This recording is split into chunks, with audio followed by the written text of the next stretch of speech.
Seventh class. आज हम करने जा रहे हैं हमारा important topic and last topic of the climate and soil, that is known what soil. What is soil? It is the upper most layer of the earth. Earth की जो सबसे ऊपरली लेयर है उसे हम नाम क्या देते हैं बेटा? सॉइल का। और आपको पता है जो पौधे मीन्स प्लांट्स ग्रो करते हैं वो किस में करते हैं? सॉइल में। अब मान लेते हैं सॉइल नहीं है, रिजल्ट क्या होगा? Plants doesn't grow. प्लांट को खाने के किसको खाने के लिए चाहिए होते हैं? That is animals and human beings. तो उनको खाने को मटेरियल नहीं मिलेगा, रिजल्ट क्या आएगा? They become dead. बिकॉज हमें जीवित रहने के लिए, हमें अलाइव रहने के लिए क्या चाहिए? फूड। तो जब फूड नहीं मिलेगा, रिजल्ट क्या होगा कि we are not live on earth. तो इट मीन्स क्या है? सॉइल कैसे इंपॉर्टेंट है? Because of soil we are living on the earth. लेकिन अर्थ के ऊपर बेटा ऐसे भी एरियाज है जहां पर बिल्कुल भी सॉइल नहीं है। वो कौन से एरियाज हैं वो आपने माइंड में रखना है। This is 1 marks question, that is arctic and antarctic. ये दो एरियाज ऐसे हैं जहां पर earth completely covered with the snow और बिल्कुल भी सॉइल नहीं है। Next we discuss about composition of soil. तो सॉइल किससे बनी हुई है? वाटर प्रेजेंट है उसमें, बहुत छोटे छोटे माइक्रोब्स मतलब स्मॉल लिविंग बींग्स जिसको हम नाम क्या देते हैं? माइक्रोब्स का, वो भी उसमें प्रेजेंट होते हैं। और स्पेशली उसमें दो चीजें प्रेजेंट होंगी, one is known as mineral and second is known as organic matter. मेन ये दो आपने इसकी कंपोजिशन में याद रखना है। जो मिनरल्स हैं अब वो सॉइल में कैसे आए? सॉइल बनती कहाँ से है? रॉक से। और रॉक्स आपको पता है मिनरल के भंडार हैं, उसमें बहुत ज्यादा मात्रा में मिनरल्स होता है, वेदर आप किसी भी तरह के मिनरल्स की बात कर रहे हो। तो जब रॉक से सॉइल बनती है तो ऑब्वियस है जितने भी मिनरल रॉक में होते हैं that is added, that become a part of that the soil. तो कौन कौन से उसमें मिनरल्स प्रेजेंट हैं? Sodium, potassium, magnesium, iron, nitrate, sulphate, phosphate, बहुत तरह के इसमें मिनरल्स प्रेजेंट होते हैं। Next is what? Organic matter. Organic matter कैसे आता है सॉइल के अंदर? Organic matter is what? It is the dead remains of plants and animals. मान लेते हैं कोई भी प्लांट या एनिमल, प्लांट मान लेते हैं अपरूटेड हो गया, एनिमल मान लेते हैं डेड हो गया, तो उसकी बॉडीज लेट अर्थ के ऊपर ऐसे ही पड़ी है या फिर उसको सॉइल के अंदर दफना दिया गया है, बरीड अंडर द सॉइल। तो धीरे धीरे क्या होगा? उसकी डीकम्पोजिशन हो जाएगी। जब उसकी कंप्लीट डीकम्पोजिशन हो जाती है तो we get a black brown type material. That black brown material is said as humus. ये आपने माइंड में रखना है। What is humus? It is completely decompose product of plants and animals. ये आपने एज ए डेफिनेशन माइंड में रखना है। और ये top most layer of earth जिसको हम रेफर कर रहे हैं एट प्रेजेंट टॉप सॉइल, उसमें बहुत मात्रा में प्रेजेंट होता है। कलर कौन सा मैंने आपको बताया? It is black brown in colour. और इसी के कारण ही जो प्लांट्स होते हैं वो ग्रो कर सकते हैं। ये उनको बहुत अच्छे न्यूट्रिएंट्स प्रोवाइड करते हैं for their growth. As well as आपको पता है जो सॉइल होती है, टॉप मोस्ट लेयर होती है, वो पोरस नेचर की होती है, तो उसमें एयर भी प्रेजेंट होती है। तो हमारे पास कंपोजिशन ऑफ सॉइल में क्या आ गया? First one is mineral, second is organic matter, next air, water, microbes and small insects are also present in the soil. Next is very important question, that is how soil form. The process of formation of soil is called as weathering. ये first term आपने mind में रखनी है। What I said? weathering. Process of formation of soil is called as weathering. अब soil कैसे बनती है? मैंने पहले ही बताया वो कहाँ से बनी है? रॉक से। तो रॉक से कैसे बनेगी? रॉक्स तो पूरी हार्ड होती हैं और सॉइल तो कोई हार्ड नहीं होती उस तरह से। तो how rocks convert into soil, तो इसके पीछे क्या कहानी होती है, वहां पर नंबर ऑफ फैक्टर्स लाइक करती हैं, लाइक सन, रेन, विंड, ट्रीज एक्सेट्रा। तो इनके द्वारा किस तरह से हमारे पास सॉइल बनी। देखो बेटा, सुबह के समय बहुत ज्यादा धूप पड़ रही होती है तो रॉक्स क्या हो जाएंगी, गर्म हो जाएंगी, बिकम हॉट। रात के समय कूलिंग हो गई, या फिर ऐसे कह लो बारिश हुई, रेन के कारण रॉक्स जो है वो कूल डाउन हो गई। पीरियोडिकली ये वर्किंग रॉक्स के ऊपर होती जाएगी, कभी वो गर्म हो रही है, कभी वो ठंडी हो रही है, तो रिजल्ट क्या आएगा, उनके बीच में बहुत बड़े बड़े क्रैक्स पड़ जाएंगे और बारिश का जो पानी है उनके अंदर चला जाएगा, deep in the cracks.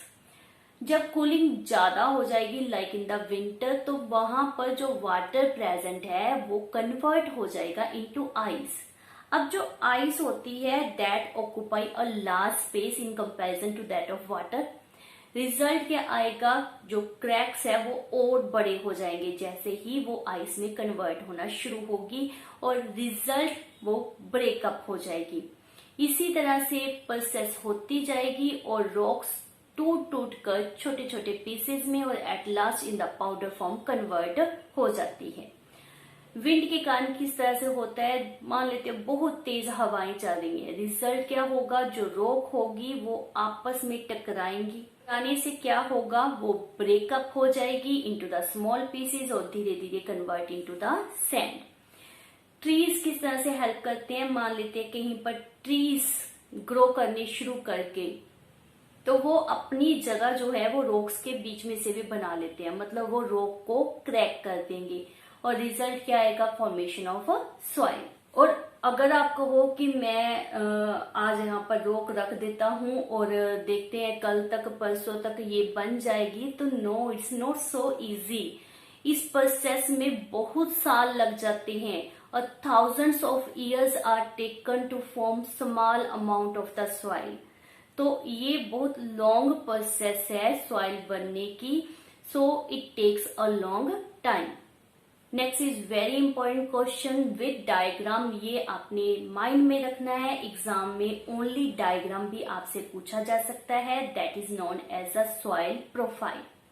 What is soil profile, मान लेते हैं कि कुआं खोदा जाता है, समझ गए ना, तो जैसे नलका लगाया जाता है टैप वाटर ऑब्टेन करने के लिए, तो वो क्या करते हैं कि जो अर्थ है उसको काफी नीचे तक खोदते हैं, dug the soil for a long distance below the earth. आपके पास जो चीज वहां पर तैयार होगी that is known as a vertical section of the soil, और उसमें आप ध्यान से अगर देखो तो डिफरेंट लेयर्स बनी होती हैं, बीच में नहीं जाना, ठीक है ना, अगर दिखाई दे रहा है तो ठीक है, अदरवाइज उसके अंदर बिल्कुल नहीं जाओगे आप। तो हमारे पास क्या होगा कि वहां पर आपको नजर आएंगी different layers of the soil. That vertical section of the soil which represent the different layers of the soil is called as soil profile. जैसा कि आप डायग्राम में देख रहे हो, हमारे पास 4 पार्टीशन किए गए हैं, horizon A, horizon B, horizon C and निचले लेयर को हम रेफर क्या कर रहे हैं, bed rock. Top most layer को हमारे पास नाम क्या दिया गया है, टॉप सॉइल। होरिजन बी के लिए स्पेसिफिक नेम क्या रहता है, सब सॉइल। सिमिलरली होरिजन सी को हम रेफर करते हैं पेरेंट रॉक, और बिल्कुल नीचे हमारे पास क्या आ जाता है, बेड रॉक। अब जो हमारे पास होरिजन ए है वो आप इन डिटेल में पहले ही पढ़ चुके हो, जब हमने कंपोजिशन ऑफ सॉइल की थी वहां पर हमने डिस्कस किया था मेनली ह्यूमस, है ना। तो जो ह्यूमस होता है वो क्या होता है, that is completely decomposed part of the plants और एनिमल। कलर कौन सा होता है, that is blackish brown colour, और यही वो पार्ट है जिसमें प्लांट्स ग्रो करते हैं। टॉप मोस्ट लेयर है, पोरस होता है, सॉफ्ट होता है, वाटर होल्डिंग कैपेसिटी इसकी ज्यादा होती है, बहुत छोटे छोटे माइक्रो ऑर्गेनिजम्स इसमें पाए जाते हैं। So this is fertile layer, important for the growth of plants and called as horizon A. Next layer जो हमारे पास होती है that is known as horizon B, subsoil उसको नाम देते हैं। ये थोड़ी सी हार्ड हो गई, रफ और हार्ड होती है। इसमें ह्यूमस या ऑर्गेनिक मैटर बहुत कम क्वांटिटी में प्रेजेंट होता है। इसका कलर अब पहले से थोड़ा सा लाइट हो जाएगा, like the red grey colour होता है। ओवरऑल मिलाकर आपको समझ लग रही है कि it's not very important for the growth of plant because fertile नहीं, बिकॉज इसमें ह्यूमस प्रेजेंट नहीं है, so it is not so important for the plant growth. अब उससे नीचे वाली में चले आते हैं तो वहां पर तो आपको पता ही है, स्टोन्स, पत्थर, कंकड़, इस तरह का मटेरियल ज्यादा मिलेगा, बिल्कुल भी ऑर्गेनिक मैटर नहीं होगा। इसको नाम पेरेंट्स रॉक का क्यों दिया? क्योंकि इसमें वो रॉक्स है जिससे सॉइल बनती है, सो कॉल्ड पेरेंट्स रॉक है। और बिल्कुल नीचे पहुंच गए अब हम, that is known what, that is bed rock. तो यहाँ पर क्या होता है, बहुत ज्यादा हार्ड आ जाती है, इसको डग करना इजी नहीं है, बहुत टफ होता है। यहाँ पर ही ग्राउंड वाटर स्टोर होता है, so it is water table. किसी भी जगह का वाटर टेबल फाइंड आउट करना हो तो हम इस लेवल को चेक करते हैं कि कहाँ तक पानी प्रेजेंट है। अब हम डिस्कस करने जा रहे हैं different type of soil particle. तो हमारे पास depending upon the size 4 type के सॉइल पार्टिकल्स होते हैं। One is known as clay, second silt, third sand and last is gravel. जैसे जैसे आप नीचे जा रहे हो आपके पास जो साइज है वो इंक्रीज होता जाएगा। तो सबसे पहले क्ले की बात करते हैं। क्ले आप सभी ने देखी है, कुछ आया माइंड में? पोट सभी ने देखा है। तो पोट किससे बनते हैं बेटा? क्ले से बनते हैं। इसके बीच में एयर स्पेस बहुत कम होता है, इसलिए पानी इससे क्रॉस करके नीचे नहीं जाता, इसके अंदर स्टोर हो जाता है, तो इसकी वाटर होल्डिंग कैपेसिटी बहुत ज्यादा होती है। बहुत ज्यादा गर्मी के कारण इसके अंदर क्रैक्स भी पड़ जाते हैं, ये भी आपने नॉर्मली पोट्स वगैरह में ऑब्जर्व किया होगा। तो ये फीचर्स आपके माइंड में क्ले को सेट करने के लिए सफिशिएंट है। तो अब क्ले का साइज याद कर लो, इट इज 0.005 मिलीमीटर, इससे कम, क्लियर? 0.005 मिलीमीटर से कम होता है। नेक्स्ट है हमारे पास सिल्ट। सिल्ट की वाटर रिटेंशन प्रॉपर्टी बहुत कम होती है। आपने देखा है रिवर में पानी फ्लो कर रहा होता है, पानी का बॉटम के ऊपर जो सॉइल होती है वो कौन सी होती है? सिल्ट होती है। इसका साइज क्ले से बड़ा होता है, 0.005 से 0.05 मिलीमीटर तक हम पहुंच जाते हैं।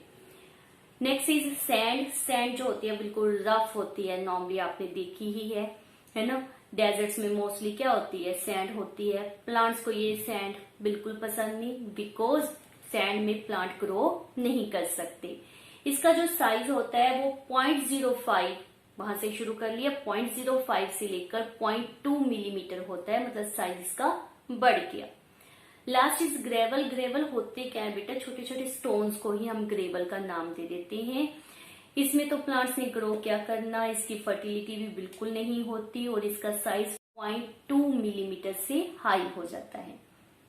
वन थिंग मोर, जो टॉप मोस्ट लेयर होती है जिसको हम टॉप मोस्ट सॉइल हॉरिजॉन 1 का नाम दे रहे हैं, उसमें ये 4 टाइप ऑफ पार्टिकल्स मिक्स होते हैं।